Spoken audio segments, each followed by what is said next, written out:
নেতারা আমাদের দয়া দেখাতে এসে গেছেন, সাথে আমাদের জন্য সাহায্য নিয়ে এসেছেন। আগামীকাল খবরের কাগজে হেডলাইনে ছাপা হবে, মানুষ দেখবে, মানুষ দেখবে দেখবে দেখবে নেতারা গরিবের জন্য জীবন দিয়ে দিচ্ছে। সামনে নির্বাচনে পাশ করতে কোনো অসুবিধা হবে না, তাই না? হ্যাঁ, আমরা তোমাদের জন্য খাবার নিয়ে এসেছি।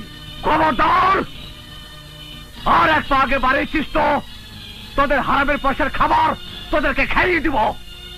আর মনে রাখিস, রাজনীতির নামে যে বিবাদ সৃষ্টি করে আমাদেরকে মারতে চেয়েছিলি, আমি বেঁচে থাকতে তা কোনোদিন হতে দেব না। হ্যাঁ, আমরা যদিও আলাদা আলাদা দল করে থাকি, কিন্তু তোদের মতো নীতি হারা স্বার্থপর বেঈমান নই। আমাদের উপর যে অত্যাচার করেছিস তার বাসুর একদিন না একদিন তোদেরকে দিতেই হবে। আরে এটা তুমি কি বলছো? আমরা তোমাদের জন্য সাহায্য নিয়ে এসেছি। শোনো আমার ভাই বোনেরা, তোমাদের এই অবস্থার জন্য আমরা মর্মাহত। তোমাদের এই অবস্থা